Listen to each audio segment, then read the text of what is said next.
Assalamualaikum warahmatullahi wabarakatuh.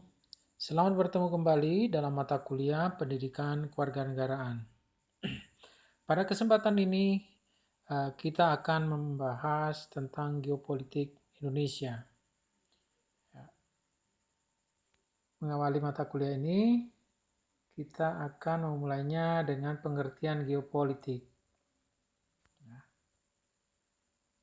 Nah, geopolitik berasal dari kata geo, yang bermakna bumi dan politik. Yang bermakna kekuatan yang didasarkan pada pertimbangan dasar dalam menentukan alternatif kebijakan nasional untuk mewujudkan tujuan nasional. Ya, jadi saya ulangi, geopolitik berasal dari kata geo yang bermakna bumi dan politik yang bermakna kekuatan yang didasarkan pada pertimbangan dasar dalam menentukan alternatif kebijakan nasional untuk mewujudkan tujuan nasional. Nah, jika ditinjau dari tataran konsepsi yang ada di Indonesia, wawasan Nusantara adalah geopolitik Indonesia yang merupakan prasyarat bagi terwujudnya cita-cita nasional yang tertuang dalam Undang-Undang Dasar 45 dan Pancasila. Konfigurasi Indonesia adalah unik dengan ciri-ciri demokrasi, antropologi, meteorologi, dan latar belakang sejarah yang memberi peluang munculnya desintegrasi bangsa.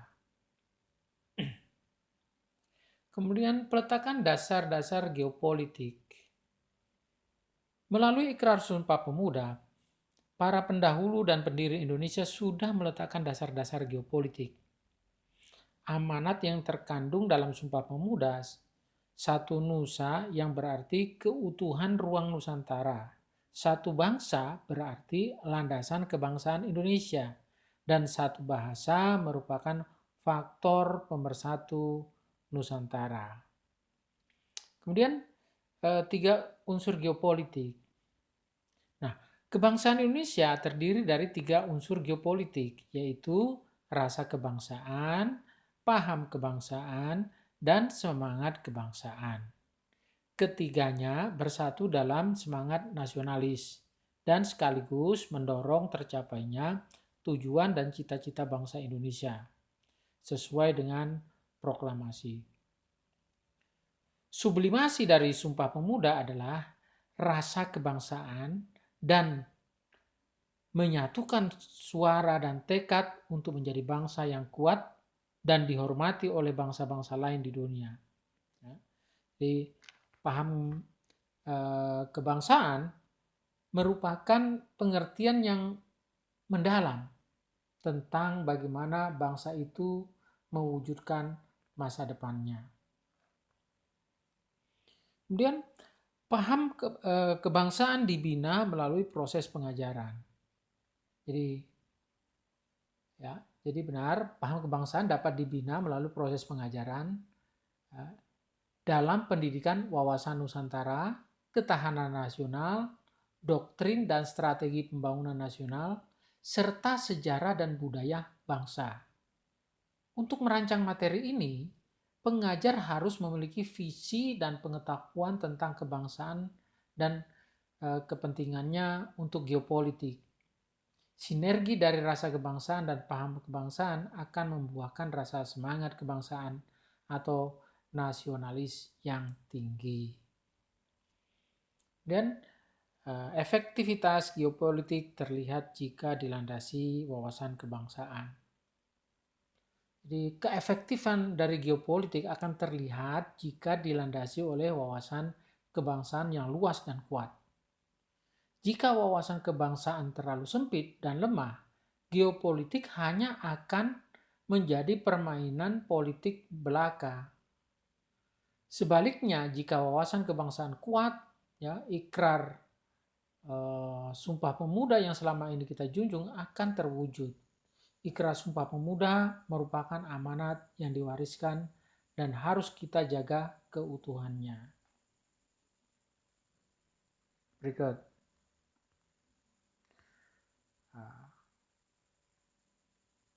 Kemudian rumusan kebangsaan sebagaimana dikemukakan oleh Junaidi ya dalam literaturnya yang terbit tahun 2013 ya. Junaidi merumuskan wawasan Nusantara secara ilmiah dalam bentuk konsepsi tentang kesatuan. Rumusan tersebut meliputi kesatuan politik, kesatuan ekonomi, kesatuan sosial budaya, dan kesatuan pertahanan dan keamanan. Nah, kesatuan politik. Kesatuan politik didasari dari adanya kebutuhan untuk mewujudkan pulau-pulau di wilayah Nusantara menjadi satu entitas ya, yang utuh sebagai tanah air. Ini berarti bahwa tidak ada lagi laut bebas di antara pulau-pulau tersebut. Sehingga laut di antara pulau-pulau itu berubah wataknya dari pemisah menjadi pemersatu tanah air Nusantara. Kesadaran tersebut dipicu oleh pengalaman intervensi asing berupa kapal laut maupun kapal terbang yang membantu pemberontakan pada tahun 1950-an. Atas dasar kondisi tersebut, pada tahun 1957, Deklarasi Juanda kemudian diangkat menjadi peraturan pengganti Undang-Undang Nomor 4 tahun 1960. Kesatuan geografi yang menjadi bagian dari kesatuan politik sebagaimana dideklarasikan oleh Perdana Menteri Juanda itu dinamakan Asas Nusantara. Asas Nusantara lahir karena adanya kebutuhan rasa aman dalam berbangsa dan bernegara. Sehingga pemerintah dapat mengatur seluruh tanah air yang satu dan utuh. Sesuai dengan doktrin TNI bahwa ancaman terhadap satu pulau ataupun sejengkal tanah dianggap sebagai ancaman terhadap seluruh negara. Asas Nusantara merupakan konsepsi ruang bangsa Indonesia yang sangat unik. Dengan demikian bahwa Laut Nusantara merupakan pemersatu ruang negara, maka sesungguhnya sejak diterbitkannya Deklarasi Juanda, secara psikologi bangsa kita menganggap ruang negaranya merupakan satu benua. Gambaran psikologis tersebut semakin kuat dengan dikukuhkannya negara Indonesia oleh Konvensi Hukum Laut 1982 sebagai archipelagic state. Ya. Kemudian kesatuan ekonomi. Kegiatan ekonomi memerlukan ruang gerak dan ini dapat disediakan melalui demokratisasi. Sistem politik yang menganut asas desentralisasi secara otomatis segala perizinan pun harus didesentralisir. Pendapatan dari kekayaan alam harus dibagi secara adil antara pusat dan daerah. Selain itu, pemerintah daerah juga diberi peranan secara proporsional. Timbulnya rasa ketidakberdayaan pemerintah daerah terhadap pemerintah Indonesia, pemerintah pusat merupakan benih awal munculnya desintegrasi. Setelah kegiatan ekonomi diberikan ruang gerak yang cukup, maka perlu dijaga kesatuannya di seluruh wilayah negara dengan cara diberlakukannya satu mata uang tunggal, yaitu rupiah. Pada saat krisis ekonomi memuncak dan nilai tukar rupiah labil, kesatuan ekonomi menurun karena para pelaku ekonomi bertransaksi dengan dolar Amerika untuk sementara waktu. Dari kesatuan ekonomi yang ada dapat ditafsirkan ke arah mana perekonomian nasional diperuntukkan. Salah satu tantangan bagi asas kesatuan ekonomi adalah globalisasi. Hal-hal yang semula bisa diputuskan oleh pemerintah kini bergantung pada perputaran pasar global. Pemerintah memang berdaulat atas mata uang rupiah, tetapi tidak bisa mengendalikan nilai tukarnya. Disinilah kesatuan ekonomi sangat dibutuhkan untuk menjaga kestabilan negara. Selanjutnya, kesatuan sosial budaya. Jadi begini, bangsa Indonesia sesungguhnya mewujud atas dasar kesepakatan, bukan atas dasar sejarah, atau geografi. Hal itu dibuktikan ketika sidang BPUPKI. Terjadi perdebatan antara para tokoh pendiri negeri ini tentang apa itu bangsa Indonesia dan apa itu wilayah negara Indonesia. Setelah itu terjadi berbagai kesepakatan lain, misalnya tentang bentuk negara kesatuan, bukan federasi.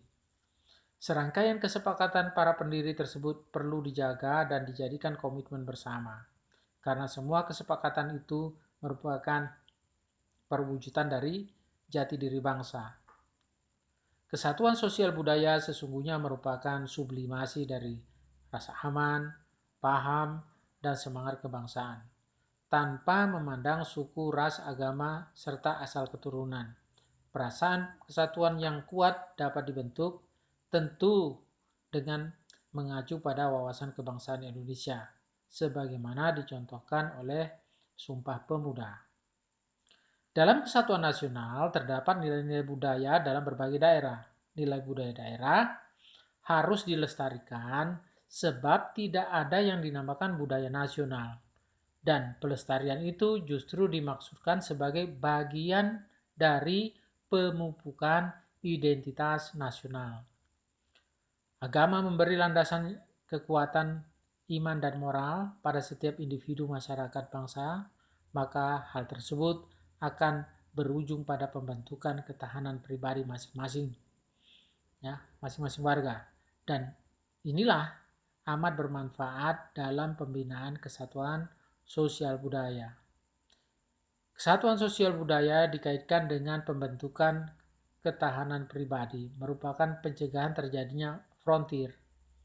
Hal ini perlu diwaspadai karena setiap budaya mempunyai ciri atau kemampuan untuk mensubversi budaya lain secara halus. Nah, kemudian kesatuan Hankam, ya, pertahanan dan keamanan. Mana dari kesatuan hukum adalah masalah di bidang Hankam, pertahanan, keamanan, khususnya keamanan dan pembelaan negara atas tanggung jawab bersama. Atas dasar itulah sistem Hankam memiliki 3 ciri utama, yaitu A. Orientasinya pada rakyat, karena memang diperuntukkan terciptanya rasa aman dan keamanan rakyat. B. Pelibatan secara semesta, yang maknanya adalah bahwa setiap warga dan setiap fasilitas dapat dilibatkan di dalam upaya Hankam atau pertahanan dan keamanan. C. Digelarnya di wilayah Nusantara secara kewilayahan, yang maknanya tiap unit wilayah harus diupayakan agar dapat menggalang ketahanan masing-masing. Secara geopolitik, Satuan Hankam bermakna bahwa di dalam negeri hanya ada TNI dan Polri sebagai satuan pengamanan bersenjata, yang berarti tidak dibolehkan adanya satuan bersenjata di luar itu. Karena itu, maka pemilikan senjata api dilarang kecuali mendapat izin dari Polri untuk digunakan bagi kepentingan khusus. Pegawai pemerintah dengan tugas khusus juga dipersenjatai sebagai sarana self-defense, yang mengingat bidang tugasnya yang membawa konsekuensi keamanan bagi dirinya.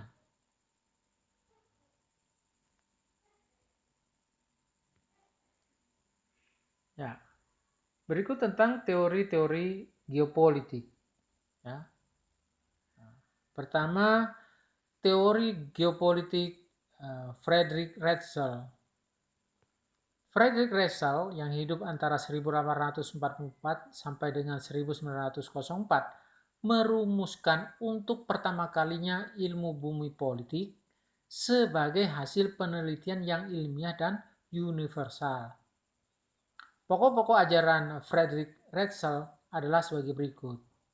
Pertama, negara itu seperti organisme yang hidup.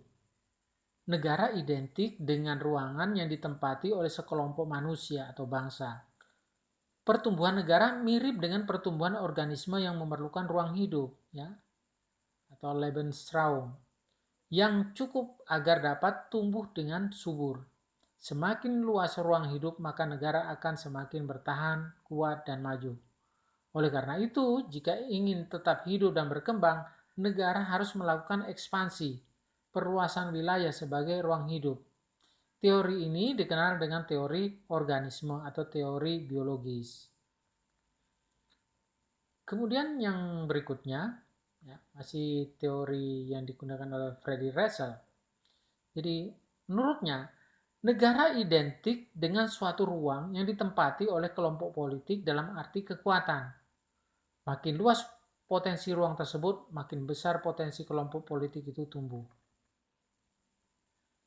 Berikut, suatu bangsa mempertahankan kelangsungan hidupnya tidak terlepas dari hukum alam. Hanya bangsa unggul saja yang dapat bertahan hidup terus dan langgeng. Kemudian yang keempat atau D, semakin tinggi budaya suatu bangsa, semakin besar kebutuhannya akan sumber daya alam. Apabila wilayah hidup tidak mendukung, bangsa tersebut akan mencari pemenuhan kebutuhan kekayaan alam di luar wilayahnya. Dalam hal ini melakukan ekspansi begitu. Hal yang berikutnya masih menurut Russell, teori Russell, ya. Hal ini melegitimasi hukum ekspansi, yaitu perkembangan atau dinamika budaya dalam bentuk gagasan, dan setiap kegiatan, ya, kegiatan ekonomi, perdagangan, perindustrian harus diimbangi oleh pemekaran wilayah. Batas-batas suatu negara pada hakikatnya bersifat sementara. Apabila ruang hidup negara sudah tidak dapat memenuhi kebutuhan, ruang itu dapat diperluas dengan mengubah batas-batas negara, baik secara damai maupun dengan jalan kekerasan atau perang. Ya. Kemudian teori Rudolf Gehlen. Rudolf Gehlen ya, melanjutkan ajaran Ratzel tentang teori organisme. Berbeda dengan Ratzel yang menyatakan negara seperti organisme, maka ia menyatakan bahwa negara adalah suatu organisme, bukan hanya mirip. Negara adalah satuan dan sistem politik yang menyeluruh, yang meliputi bidang geopolitik, ekonomi, politik, demopolitik, sosial politik, dan kratopolitik. Negara sebagai organisme yang hidup dan intelektual harus mampu mempertahankan dan mengembangkan dirinya dengan melakukan ekspansi. Pandangan Russell dan Gehlen hampir sama. Memang memandang pertumbuhan negara mirip dengan pertumbuhan organisme atau makhluk hidup. Oleh karena itu, negara memerlukan ruang hidup atau Lebensraum, ya, serta mengenal proses lahir, tumbuh, mempertahankan hidup, menyusut, dan mati. Mereka juga mengajukan paham ekspansionisme yang kemudian melahirkan ajaran adu kekuatan. Dalam ini power politik atau theory of power.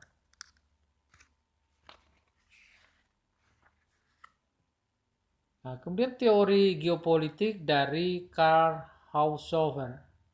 Karl Haushofer yang hidup antara 1896 sampai dengan 1946 melanjutkan pandangan Russell dan Gehlen, terutama pandangan tentang Lebensraum dan paham ekspansionisme.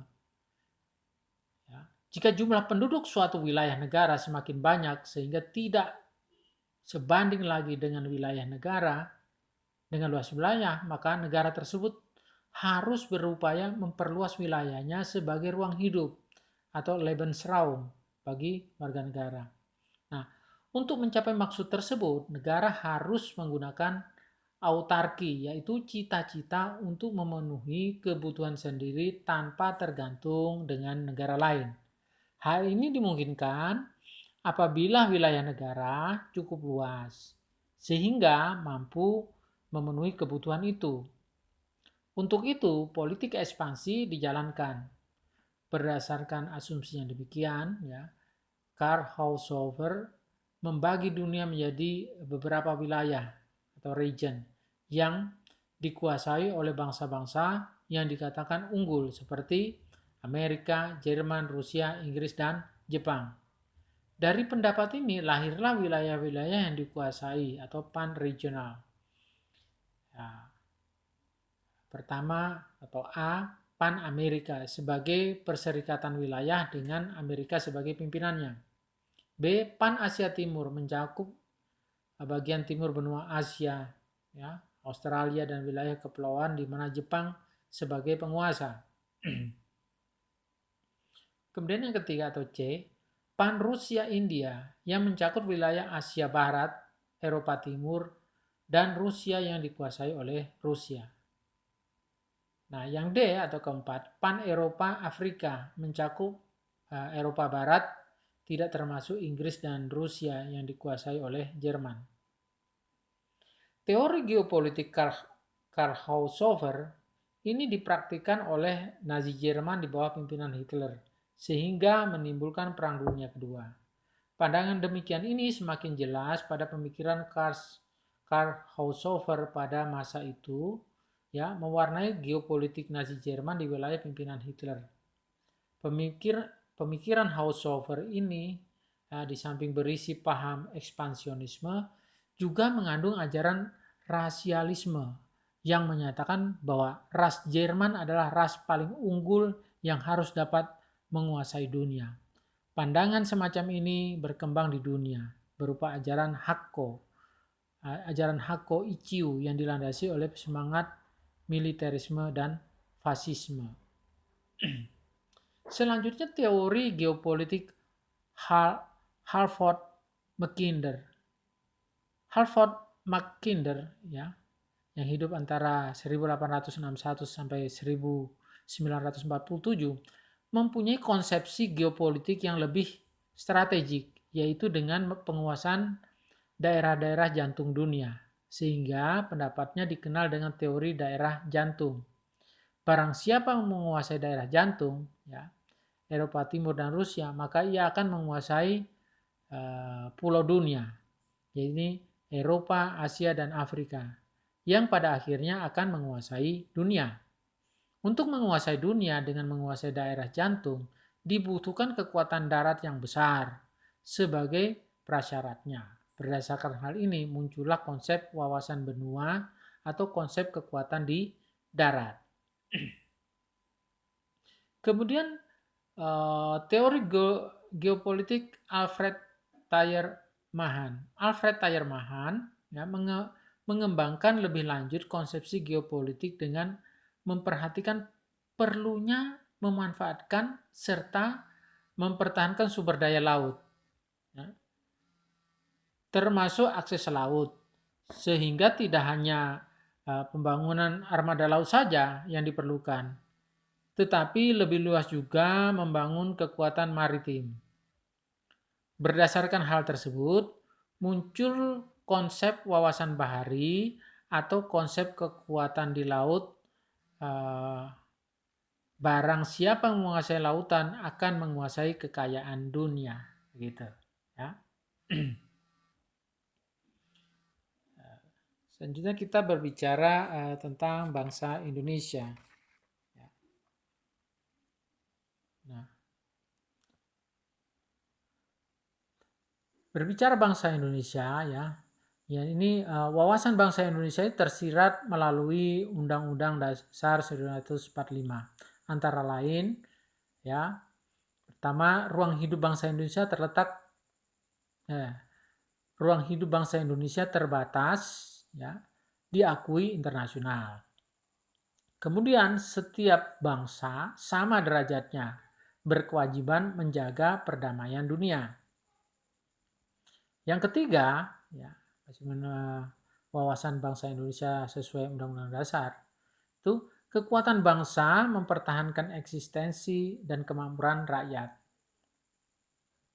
Nah, dari pembahasan tersebut dapat disimpulkan bahwa teori geopolitik sebagai doktrin dasar bagi terbentuknya negara nasional yang kuat dan tangguh.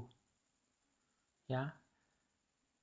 Nah, menurut Sunardi, sebagai doktrin dasar ada 4 unsur yang perlu diperhatikan, yaitu 1. Konsepsi ruang. Konsepsi ruang yang merupakan aktualisasi dari pemikiran negara sebagai organisasi hidup. Ruang yang merupakan inti dari konsepsi geopolitik merupakan wadah dinamika politik dan militer. Hal ini juga dapat dirasakan pada era Perang Dingin antara Blok Barat dan Blok Timur, ketika dua kutub saling mencari pengaruh di dunia ketiga, ya, atau negara sedang berkembang. Ya, selanjutnya kedua, konsepsi frontier. Ya, konsepsi frontier yang merupakan konsekuensi dari kebutuhan dan lingkungan. Frontier merupakan batas imajiner di antara dua negara yang saling mempengaruhi. Oleh karena itu, batas resmi ya atau boundary dapat bergeser karena berbagai pengaruh. Ya. Terutama masalah sosial, budaya ataupun ekonomi. Pengaruh negara asing yang lebih maju apabila tidak ditangani secara serius akan menimbulkan gejolak politik yang melibatkan pemerintah. Nah, ketiga, konsepsi politik, ya, politik kekuatan. Ya. Konsepsi politik kekuatan yang ingin menjelaskan tentang kehidupan bernegara. Politik kekuatan yang merupakan faktor dinamika kehidupan bangsa di tengah dunia yang semakin menyempit dan cepatnya perjalanan sejarah sebagai akibat revolusi teknik. Dengan demikian, dunia semakin terbuka dan cita-cita dunia tanpa batas merupakan ciri globalisasi. Fenomena ini harus dapat ditangkal oleh setiap negara, lebih-lebih bagi negara sedang berkembang. Kemudian terakhir, konsepsi keamanan negara dan bangsa. Nah, yang kemudian melahirkan konsepsi geostrategi. Geopolitik akhirnya bertujuan untuk pengamanan negara, baik secara fisik maupun sosial, ya, ekonomi, budaya, dan kehidupan sosial lainnya. Untuk itu, perlu dipersiapkan daerah penyangga yang dikenal sebagai daerah frontier yang berbatasan dengan negara tetangga dan dipersiapkan secara sistematis pembangunannya. Berikut.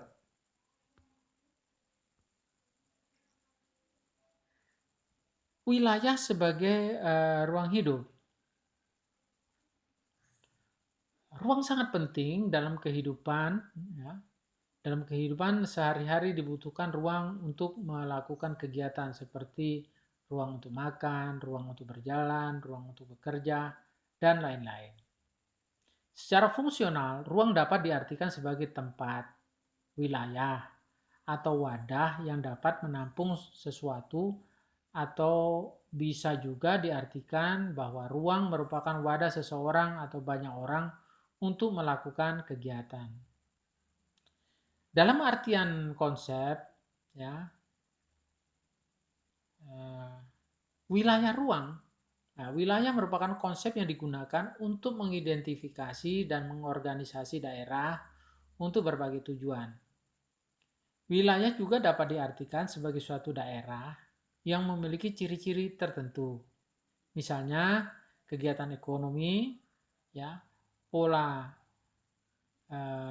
pertanian, iklim, dan tumbuhan asli.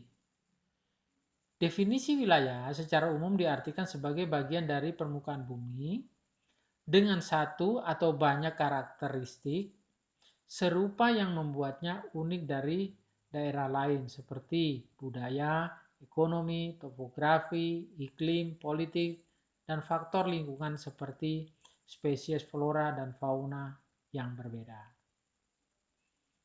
Wilayah dibedakan menjadi dua macam. Satu, wilayah formal. Ya. Wilayah formal adalah kawasan yang homogen, bercirikan sesuatu yang dimiliki pada manusia dan alam secara umum, seperti bahasa tertentu yang digunakan penduduk, agama, kebangsaan, budaya, dan identitas politik, serta tipe iklim tertentu, berbentuk bahan dan vegetasi. Wilayah dengan bentuk kesatuan ideologi salah satunya adalah negara. Dulu, wilayah diklasifikasikan dengan melihat kondisi fisik berupa iklim dan topografi. Pengertian ini semakin meluas dan dikriteriakan menurut ekonomi, misalnya industri-industri atau tipe pertanian, bahkan digunakan kriteria sosial politik. Nah, dapat disimpulkan apa yang dimaksud wilayah formal adalah suatu wilayah yang statis, homogen atau seragam, dan pasif. Berikutnya adalah yang kedua, wilayah fungsional. Ya. Wilayah fungsional adalah satu wilayah yang difungsikan menurut jenis dan fungsinya.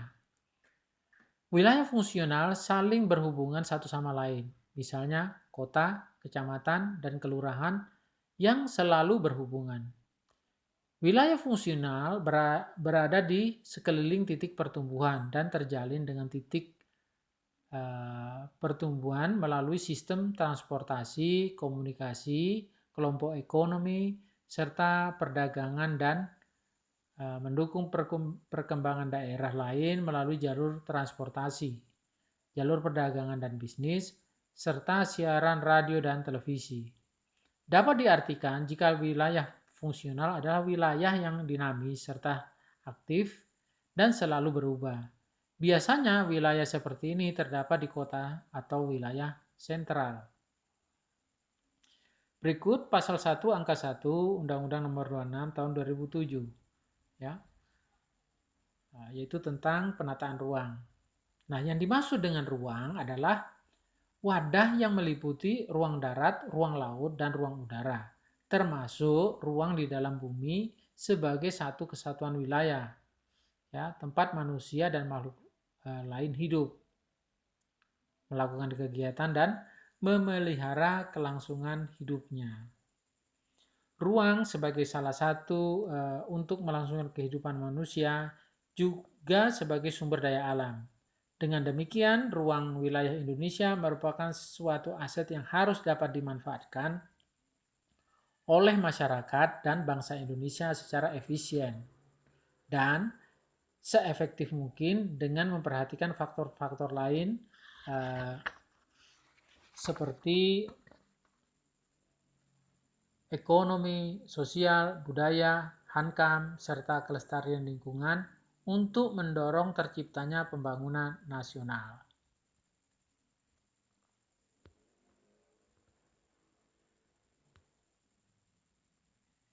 Baik. Ruang memiliki struktur susunan pusat pemukiman yang berfungsi sebagai pendukung kegiatan sosial ekonomi masyarakat yang secara hierarkis memiliki hubungan fungsional. Dalam ruang memiliki pola distribusi peruntukan ruang dalam satu wilayah yang meliputi peruntukan ruang untuk fungsi lindung dan peruntukan ruang untuk fungsi budidaya.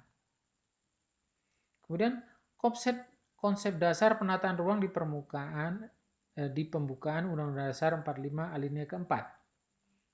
Nah, konsep dasar penataan ruang yang tertuang di dalam pembukaan Undang-Undang Dasar 45 alinea keempat berbunyi melindungi melindungi bangsa Indonesia dan seluruh tumpah darah Indonesia dan untuk memajukan kesejahteraan umum, mencerdaskan kehidupan bangsa, dan ikut serta melaksanakan ketertiban dunia. Dan pasal 2 Undang-Undang Pokok Agraria nomor 5 tahun 1945, ya, atau UUPA, ya, Undang-Undang Pokok Agraria. Nah, pasal 2 UUPA memuat wewenang untuk 1. Mengatur dan menyelenggarakan peruntukan penggunaan, persediaan, dan pemeliharaan bumi, air, dan ruang angkasa. 2. Menentukan dan mengatur hubungan-hubungan hukum antara orang dengan bumi, air, dan ruang angkasa.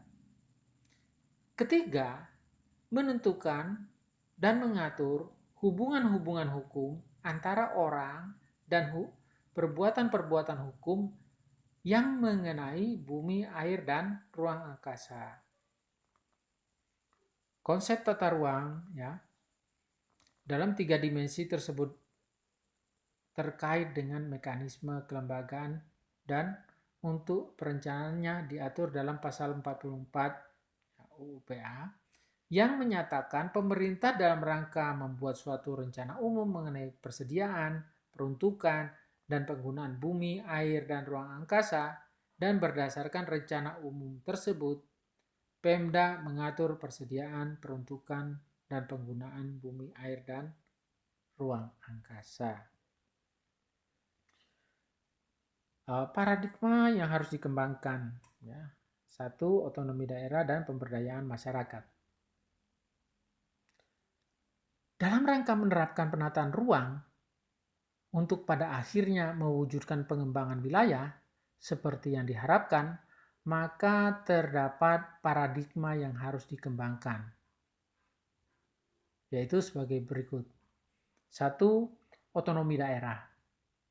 Undang-Undang Nomor 22 tahun 99 atau Undang-Undang Nomor 32 tahun 2004 mengatur kewenangan pemerintah daerah dalam pembangunan. Ya, pembangunan globalisasi. Pembangunan wilayah tidak terlepas dari pembangunan dunia, investor. Ya, investor akan menanamkan modalnya di daerah yang memiliki kondisi politik yang stabil dan didukung sumber daya yang memadai. Nah, terakhir, kita berbicara pemberdayaan masyarakat. Pemberdayaan masyarakat, ya, jadi pendekatan pemberdayaan masyarakat merupakan tuntutan yang harus dipenuhi sebagai pemerintahan yang baik atau good governance. Iklim dan kinerja yang baik dalam pembangunan perlu dijalankan. Gitu. Jadi itulah yang bisa saya kemukakan menyangkut tema pembahasan hari ini, yaitu tentang geopolitik. Ya.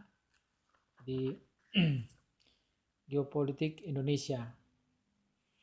Jadi saya kira itu saja dulu yang bisa saya sampaikan. Dengan akhir kata saya ucapkan wassalamualaikum warahmatullahi wabarakatuh.